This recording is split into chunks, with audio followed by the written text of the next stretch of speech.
果你是一个负责任的政府，对，基本上是全世界唯一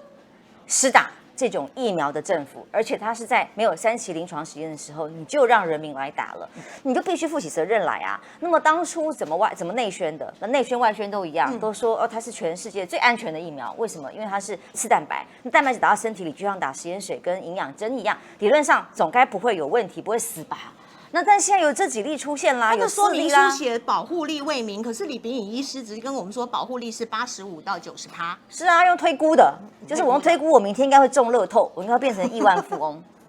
这个疫苗也可以用推估的，对，这种很不科学、很不医学专业的说法，现在存在于这些内宣里头啊。那既然是你政府说的，哦，你是专家学者的指挥小组、专家小组的召集人，都这样说的话，反科学、逆科学，那你就要负责。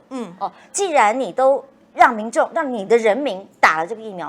而且是你同意的，那基本上出了问题，你应该要负责任说，等这个4例或者是万一你要增加，你要让大家就去打下去踩地雷就对了，还要死多少人你才愿意真的认真面对这个问题呢？你应该是立刻可以把它停下来的时候，好好的认真调查，给大家一个交代。就比方说 AZ 为什么当时在欧洲有些国家立刻就停，它出现了几个例子，不到10例，就10例以内，他们那么多人同时是打，它量更大。丹麦才2例嘞，它就永久停打。哦，2例就是对，有些。那欧盟很多国家他们会做一些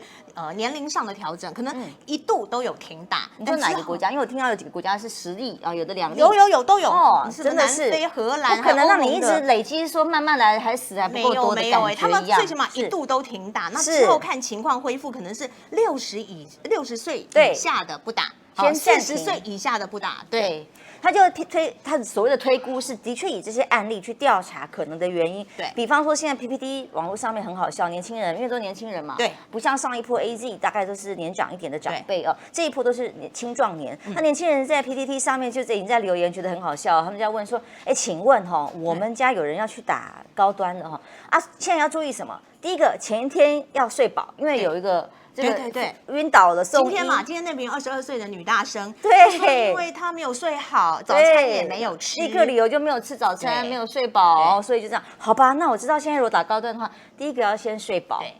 第二个要有吃早餐，对，才不会晕针。然后再来呢，不可以有慢性病，对，一点点高血压都不行哦。前一天本来很健康的女士，她是稍微有点的高血压而已，也不行哦。然后还有什么？过胖也不要去打，因为其中有一名120到130公斤。然后不能吸毒，当然啦，反正就什么都不行。然后就觉得哇，天啊，越来越多。然后就是说没有献祭的准备，心理准备也不行。那就觉得这个为什么要人民去献祭这种？非科学的方法，可是现在在网络上，年轻人已经把它当成一个笑话啦。那是不是接下来会真的影响这些施打意愿？如果政府没有喊停，而年轻朋友们还要去打，有几种可能：一个就是坚实的相信，愿意相信台湾核心价值，对。所谓的台湾价值满到打的是台湾意识，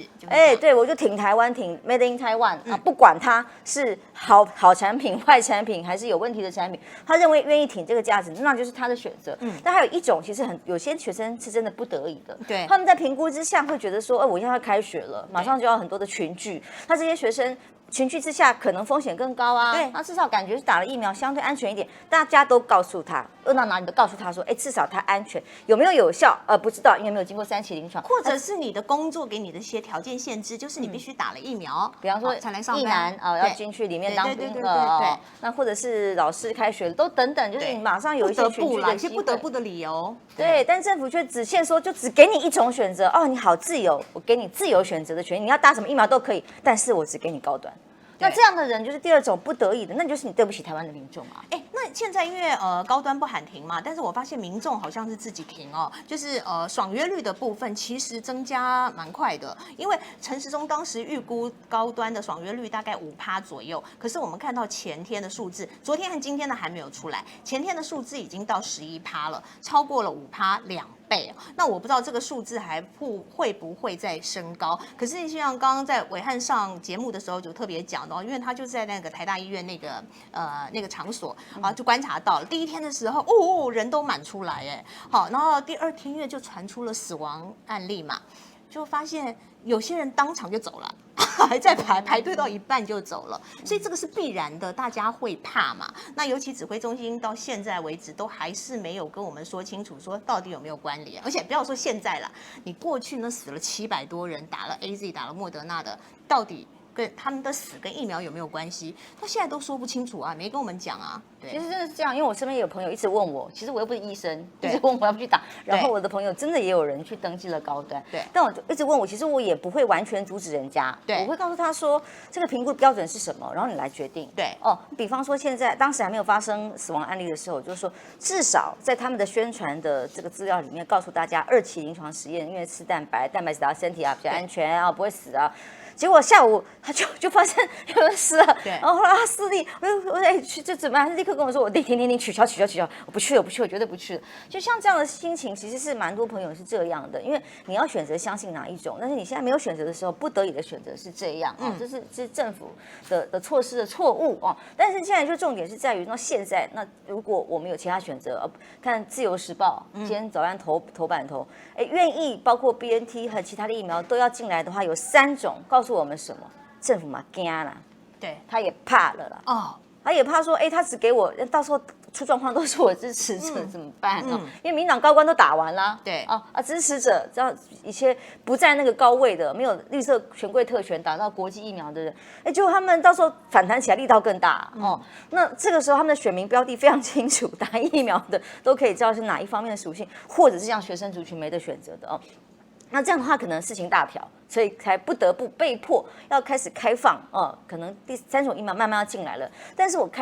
猜他们会再等一点时间，压看看。既然我要行销高端，就是一个饥饿行销，就是让你没得选，就是这个时候，然后逼到你不可以确定人死一个几个，然后他们再来计算吗？其实这是很没有人性啊。我的意思是说，因为我们刚刚提到了一些欧洲国家缓打、暂停施打、永久性停打的原因，是因为他们有其他的疫苗选择，不怕嘛？我停了 AZ， 我还有莫德纳，还有 BNT， 现在是开始但因为台湾目前不是嘛？台湾你说指挥中心，我想想，难怪陈时中会说陷入了两难，因为他真的两难啊。他如果现在不打高端的话，空窗期，我才不相信呢，是不是他就没得打了？那别无选择啊！说到底，像照，比如大家是可以看到嘛，像这照片上面就是这个盒子上面，就是所谓的 community 复必泰对的盒子嘛。那这个复必泰不就是他心心念念之前怎么样都要挡的，必挡不可的？哎，对不起，还有对，你的私人讯息，还好是苹果的。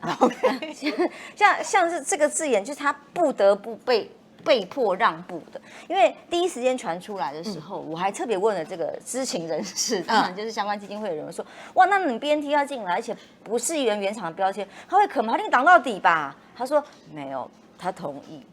为什么同意？哎，有意思了。那这当中的这原因呢，就可以值得大家推敲了哦。是逼到什么原因不得不啊，或者是说他们认为还是可以时程掌握在自己手里。对，虽然号称这个礼拜来，但是来了之后，我封监检验我会久一点呐。高端这批打完了，久一点的这段时间，争取的时间是还是为高端，是不是？对啊，它的高端争取时间，我觉得这是没有办法让大家不怀疑。因为它整个的操作做法其实是一个高难度的技术，我一直认为它有办法把所有的疫苗都打到一个程度，刚好就是差不多先停下来不给大家打了。现在就只供高端打，就比方说它都量产能够到多少？还没有把握，大家都还是心里是问号的时候，他已经让大家上网去抢哦，高端好，高端棒，赶快我们上网去约咯。那如果接下来真的是出现大家都把这个高端手臂叫爱国手臂收回来了，那真的是爽约率高，真的出现了退打潮，那怎么办呢？那所以现在赶快又要接上啦，他退打潮不就要送给友邦了吗？但是友邦已读不回，不知道怎么样了。对，那所以我觉得他还是要卡一下，他还是要继续增加信心。就比方说，我们看到现在不能让高端滞销就对了。对，因为现在侧翼还是很多，你没有看到吗？各式各样的这种言论。我们前天在讨论焦糖哥，陆陆续续还是有很多朋友说啊，我打了高端，我发现我变瘦了。我高端之后，我美容针一样，像焦糖哥，或者我高端的精神好，其实真的还是蛮多的哦。对医师来说，每个回应都觉得是不可思议，不可能，任何全世界疫苗，各种疫苗都不可能发现这种所谓效果，甚至是疗效的。对，可是，在一些这个行销手法上，侧翼的或脸书上面很多的贴文上，是可以有一些群众的心理哦，有没有办法怂恿一些的确在核心价值上愿意相信的人，他们就相信了。那目前是这样的方式啊，那这也是他们全面在包装出来的高端施打潮啊。那这一波不然哪有一个疫苗是还要开放3、4才还没打满？对啊，也只有高端这样啊，你要一再吹、再吹、再吹，吹票才有到第3波，然后还没有满额呢。对，那如果现在才退1成，这还是相对保守的估计哦。是哈，可能继续你觉得会更多、观察下去更惊人？应该是要更多的，因为我们大家现在已经号称在蔡总统打下内针的时候，虽然很多人说没有针头啦，哦，但有些人叫我仔细看没有针头啦，哦，但是他打下去的那一刻告诉大家，我们就是3期临床实验的开始。现在开放全台湾人作为一起做3期，但高端的白老鼠3期临床实验开始啊，可是我们没有3期临床实验该给的福利、该给的钱、该给的救济，甚至可能发生危险的时候要有的风险评估。因为你参加实验的话，本来就如果你立刻有这个状况，就没有那么复杂的求偿的程序。所以在那之后到现在，我们现在已经迈入第4天哦。对，而且你讲说现在他直接开放给全民一起施打，你看柯文哲也说嘛，就全民跟着你一起做3期嘛。问题是你如果真的是在程序里头按规矩做了3期，你要给我钱的。没错啊，那你现在我们还不给钱，那你不是跟帮厂商省了一大笔钱吧？这也就是图利厂商啊。对啊，而且这些数据最可怕的是用命在拼啊，因为拿命在挺啊。我光看到今天有很多新闻，比方说当时他们在实验期间，在2期临床实验时间就排除了5种人，就是可能你有一些慢性疾病啊，有些状况不行，哇，这见鬼了！我意思是说，那你在临床实验时间你就排除了这么多人，那你变成只有很少数的人可以打这个疫苗，那好吧，那现在其实出事的也是所谓健康青壮年的，其实是符合你，因为其实疫苗哦，尤其到了3期跟临床更是哦，一定是要先要抽不同的样本啊，这个样本包括了可能年轻力壮的、年轻貌美，像千惠哦，那可能有这个年纪长一点的，然后不同的身份别哦，甚至对慢性疾病是不是哪些人是真的不行，其实是要经过测试的。那确定这个有慢性疾病，比方糖尿病的人会有剧烈的不良反应的时候，就要停。我在实验阶段知道之后，我就可以在正式上市让大家打的时候排除建议大家这类别的人不要打。那他不是，他在实验就把这些人排除了。对，那我们怎么知道这五类人打了结果会怎么样？现在只好就现在让大家实验了。对，那这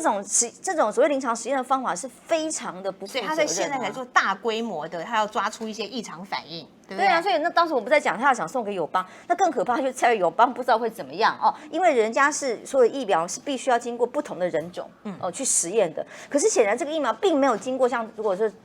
中美洲或其他不同的国家的人种的时候，还有他们不同的身体状况免疫可能会反应的情况不一样的时候，他有没有实验过？没有任何的样本哦，他现在就准备整个都要送，如果要交给友邦打的话，就像我们现在那5类人被第2期临床实验排除，却一起在打高端。一样，他这个是没有办法有任何的风险评估，可以事先知道，只有打了才知道你也会不会出事，对啊，或者出什么事情，会不会有严重的反应啊？反正你晕的就是因为你自己没吃早餐，你没睡好，精神不好。晕针啦，晕针，都是你的问题。奇怪了，那厂商都没问题。对，死了可能也就是有慢性病、有心血管疾病之类的。因为如果你是在那个临床实验的阶段的时候，厂商是必须负责到的。是，对。不过我好像听到一个个案在投诉，是说他本来是没有任何的这个糖尿病的病史的，在每年健康检查都没问题的。那结果去参加临床实验2期嘛，那结果临床实验过程当中突然有一次晕倒，然后送医才发现自己是严重的糖尿病患者，然后他很震惊，说我没有糖尿病，怎么突然有了？然后去跟公司去反映，他说没有哦，你应该是本来就是糖尿病。我说我没有，你说我有，这是怎么回事？所以他才会在媒体上面投诉。其实你在实验过程就已经有发生这种个案，对，所以在基隆这一名41岁的女子，她不是猝逝嘛？她的家人非常不能接受，因为你说她主动脉剥离哈，也是因为什么心肌梗塞之类，但她都没有心脏病史，没错所以你知道家人怎么接受？对，那但是问题是现在政府如果没有说清楚的救济的程序的话，到最后就算你解剖，可能也不见得能够用科学，因为它如果标准那么严谨的话，其实，在欧美国家，尤其是美国，听到的朋友直接告诉我说，其实认定是很宽松，很困难。我刚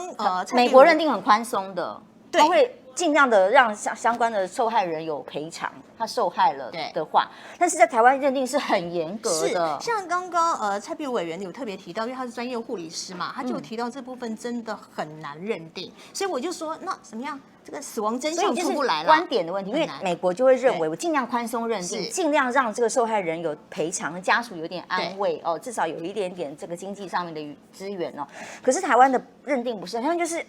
那没关系，对你就要推，然后你就可以不用赔，然后就愿意解剖也只有10万块的慰问金，没错，就是还要把人家传统观念比较那个严谨，要这样解剖之后还要很严格才能认定说可能还没有办法，所以很多家属舍不得不忍心，所以9把刀才会发那个文嘛，是，那很多甚至他连解剖都不要了，他觉得说让你好走吧，对不对？对，就认了。对，那你讲到这个，其实还有包括像台湾的过劳死的认定，也是一模一样，对不对？你很难直接认定说他就是过劳死，那可能会归咎说你自己生活习惯不好啦，你自己怎么样？我觉得都是一样的问题。刚刚其实你有特别提到说，不管是绿营的侧翼也好，或是他们的很多所谓的专家名人，确实啦，他们有一派的论调是这样，比如说昭明威医师，他就说，好啦，下礼拜 BNT 来了之后，万一打一打。也是会有一些不良反应嘛，对不对？这都是有风险的。那 BNT 如果出了什么状况，是不是也要即刻下架？好，所以他就觉得说，你们有没有看到吗？目前跟国际疫苗比，高端疫苗接种后的死亡率还是最低的呢。所以意思就是我们这些就喊要停打的人都有病啦。是，其实我觉得我们的政府从头到尾哦，从开始为什么我只选莫德纳，然后到现在仍然是那个下辈子才能打到的人、哦，对我也是，这是因为人家的负责任政府跟我们负责任的政府对比实在是太强烈了。我们刚刚不停的讲，人家欧美国家的政府只要发生几例，他就立刻停止，然后去清查原因或暂停，限制出类别，哪些人适合打，哪些人不能打，降低风险，让大家去做建议跟选择。那我们不是，我们就是把全部的疫苗都停下来，只专攻高端，全力的让我们成为高端人士。那也没关系，可是你反科学不做3期，然后2期中就给 EUA， 是这个部分的话，你当然你现在又出事了，更无法安民心嘛。不是对啊，所以大家在这样的过程当中的心理的不安哦，你又不告诉大家原因，比方说 AZ 没有错，现在是分别是531例跟110几例，加起来600多例的死亡数，就是所以我们都知道打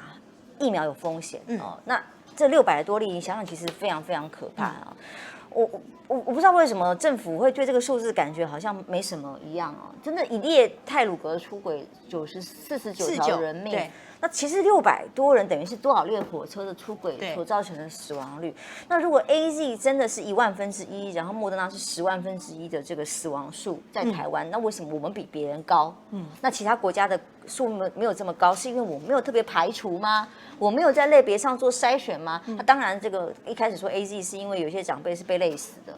被累坏了等等。可是这些数字其实一直没有告诉我们正确的答案。政府应该要负责任的要做的是说什么？如果他去清查之后，他是不是说鼓励你打完扣和离啊熊班话来查出来？这是非常被动的态度，他是应该要主动积极去把这些原因、这些个案串联查清楚，然后有什么共同性或者是有什么必须要注意的警讯，把它类别差异化之后，公布出来哪些人是比较相对有问题，我们没办法，我们只有一种可以选，但至少总可以告诉大家说，那既然这样统计下来，哪些情况之下的人是不适合 AZ 施打？那莫德纳当然也是有一样的反应，也是有100多人身亡啊。那但是这个当中的关联性跟告诉大家真相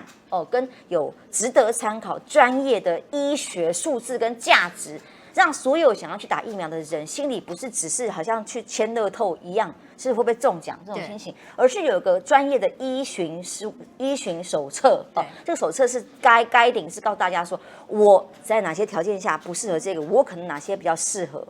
但我们政府没有。所以以至于让大家这些人死的也不明不白的，那到底是怎么回事也不知道，莫名其妙就这样走了。那现在接下来高端更是这种情况，因为高端说到底就是个半成品，我可以这样讲吧？当然啊，当然，对不对？然后但是蔡英文示范给我们看，可是我基本上觉得他是做了一个最坏的示范。看好了，台湾只示范一次。对，明天是赖清德要示范对啊，明天要打高端。会不会那个被蔡英文做什么手脚？开玩笑，不是政府元首都打同一个牌子的疫苗好吗？可以吗？反正蔡英文先打了别的啦，没差啦。所以想到了 BNT 下星期来，那个下个星期来，你刚刚有提到，就说政府急转弯，那小英可能也是因为高端现在打的这个样子，然后再加上他的民调真的不好看。尤其是年轻人的那一块，这是掉得很严重哦。所以他这一次就直接讲得很明白了嘛，12到18岁就是优先打 BNT。那你想说，这个投票，哎呦有哎，我算了一下，2024年刚好首投足。对不对？所以呢，其实是有差的。就说民进党的政治投资一向很精准，反正我们又是被跳过的那个族群，对，所谓的青壮，就是又是跳过的族群。那年轻人的选票当然很在乎，可是重点是，其实BNT 本来对世界各国来讲，当初包括要捐赠的单位，慈济也是因为 BNT 相对在世界上面国际的认可。依据数据、科学证据告诉大家，它比较相对适合年轻人打。对，那甚至有些长辈也很可爱啦。我常常我的留言里面就有人在说，我愿意，我先把我的这个priority， 我愿意让给后面的年轻人，甚至青壮人，因为他们对国家比较需要等等。这个是我们社会很难得的这种礼让的心情哦。但是其实是 BNT 来对于大家来讲是应该要想办法。如果说1000万、1500万剂通通都来的话，或者是你就不要挡其他的人买，早就更多来了嘛。那这次最好笑的是过程当中，他把人家 community 那个字看得这么重要，用意识形态去操作，所以才真的很好笑。今天如果你看到什么新闻稿啊，或者他们现在侧翼出来讲的话，就是跟当时我们所有在野党或者我在我们大家自己节目上讲的都一模一样，呼吁政府啊，你不要做意识形态啊，你重点是人民的命啊，疫苗你只要确定它安全性就好哦。其实中国大陆。当时根本就没有中国大陆制造的，就是从哪里来不重要，重点是它是原厂从欧洲制造的嘛。那原厂从欧洲制造的就欢迎来啊，你不要挡啊，不要意识形态啊，不要为了什么从上海复兴就不行啊。对，那现在就倒过来他们讲字都 OK 了。你觉得陈时中的发夹弯的关键是什么啊？有什么内幕？内幕在哪里啊？就是因为说，哎呀，不行了，这个民调小英民调跌成这个样子，对，还是有其他的内幕。其实我是问的基金会的人那基金会人给我答案其实是蛮有意思的，就是说，本来连他们也都一起有所误会什么？其实我们也都被误会什么？就是 community 这个字其实不等于中文的复必泰。对。其实这个观念那民党政府到底是什么时候知道了，我是不清楚。但是就是这个关键，就是复必泰是因为先有 community 这个名称，在欧洲国家大家本来就是用这个标签，然后运到了亚洲大中华区上海这边，才帮他加了一个封套，然后加了一个中文的复必泰，但 community 不是复必泰，然后他就一直认为 community 就是。那据这个知情人士跟我讲说，其实他们是郭台铭到了这个欧洲捷克去打疫苗的时候，然后秀出那罐疫苗嘛，然后大家发现了，然后他的幕僚人员也发现了嘛，那当然有些媒体像他们也讨论过嘛，也是这位幕僚人员他所说的嘛，他们就看那个瓶子说，奇怪，你要不要仔细看一下是什么？对，community 耶。那不就是全欧洲的人打的也捷克捷克也是大中华区吗？什么？就一去查，其实才发现说根本不是，原来大家都误会了 community。其实人家后来原厂人也告诉这个相关的人员说，其实这个人家大家早就全世界都在找，一开始跟你们讲，你们就不听。所以陈时中是到后来恍然大悟，是不是？我就问他是不是因为这样他说其实连他们这个当时负责采购方也是觉得政府既然这么坚持，你就不要跟他对抗了，就听他的好，也没有细细去查证，就认定的确以为复必泰等于 community。那也是到那一刻真的整个清查清楚之后，发现不是，他们也才去跟这个中央政府指挥中心去反映。不知道他们是不是，当然他内心是不是有千回百转的决策，还是因为年轻人的不满等等，是不是有午夜梦回梦到了喵喵喵啊之类的，然后下了决定，我不知道，但至少是他后来真的也清楚了。我们卡那个标签是很无聊的，而且我其实可以他们这个当事人还告诉我，其实你相信吗？到时候进来的时候，因为陈忠很有意思他记者会上直接讲说，可能有，就他不知道有没有，但可能有复必泰3个中文字，他也在外盒是复必泰，对，就刚看到那个嘛，对，他说也没有关系，他也可以接受，可是其实都可以了，现在都可以。对，可是其实这个之前人就跟我说，他进来那个疫苗，其实疫苗上面打的字也不是 community。其实欧洲有很多标签也是别的标志，但这只是凸显一切真的很荒谬、无聊啦，很荒谬。你时间浪费在这里10个月，我们可以少死多少人？而且更荒谬的是，现在所有的侧翼啊，我们早上Coco 姐啊，这些人还在讲那些说什么赏了国民党一个耳光啊，什么为什么大家都有办法高明啊？对。那基本上你不是本来当初的决策，你就应该以人命以疫苗有没有有效性跟安全性为第一个考量。你为什么会去考量什么台湾？了不起哦！原厂标签，我们记不记得那个很大的这个罗秉成开记者会的那个背板？对，那中英文都不能出现，什么复必泰，对，代表台湾精神好像要去奥运参加比赛，就是比这个一样，那真的是笑话一场，这有多么的荒谬，而把人民的生命开当玩笑一样其实这个当中整个过程凸显出来的就是一个无能跟无知之外，现在更可恶，他们还可以硬黑，真的很厉害，他们真的很厉害，可以硬把白的黑讲的黑的，然后把昨天讲过话再转回翻过来讲的时候，他也完全不会觉得不好意思，脸红一下都不会，而且完全倒过来讲，转回来之后往自己脸上贴金。对，这个我真的太佩服了，这个是不可能有任何的政治人物不被检验会可以做得到，就只有他们还可以这样子继续下去。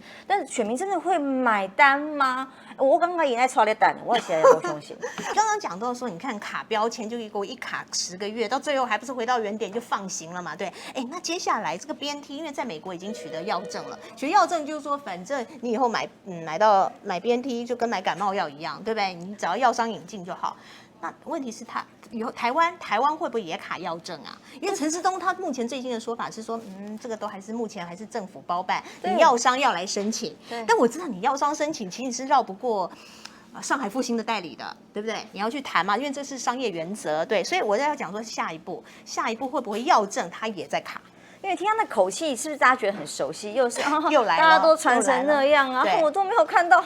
我都没有看到任何厂商来跟我申请你们这样传成这样，又一副很不屑的样子。这就像当初这个郭董他们大家民间要去采购疫苗来捐赠给政府的时候，他们的态度，陈时中态度也是一样。哎呀，疫苗没有你们想那么简单呐，其实没有我可以保证几乎是买不到啦。当然也有例外啦，但几乎是买不到。那现在呢？这所有的话全部啪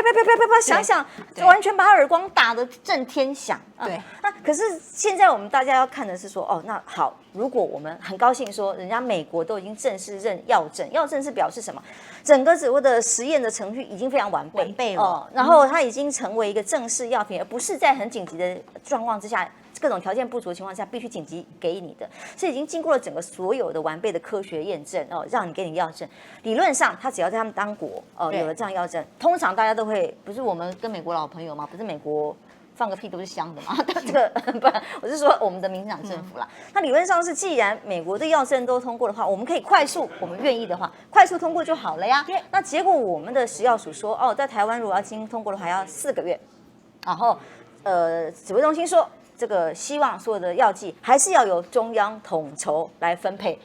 这是见鬼了，就是这完全是违反相关法令。而且我有点担心你说 BNT 之后，像是 AZ 其实也跟在后面，对不对？莫德纳他们也是，如果一旦都拿到药证了之后，这个进入了整个自由市场的买卖，那你台湾还在那边给我政府把持，你说台湾是不是你凭什么有优势、有条件去跟人家抢啊？现在唯一最后可以卡的就是这个啊！如果他药证真的给你拖，甚至超过4个月，然后不给你，其实如果连老美那么严格的 FDA 的程序，他都可以人家给了药证的话，台湾你有什么好疑虑？对，就赶快尽快给就好了嘛。那你尽量用一个半成品，刚刚马千惠形容的多好，就这个半成品都愿意临时给人家这种紧急的授权了，为什么人家美国正式 FDA 有科学依据，所有专家学者通过的一个正式疫苗，你却不愿意，还要拖半天？那你这个时候凭什么还要所有的人都经过你中央政府来统筹分配？其实当时所有的现在地方政府之前被驳掉不可以买的，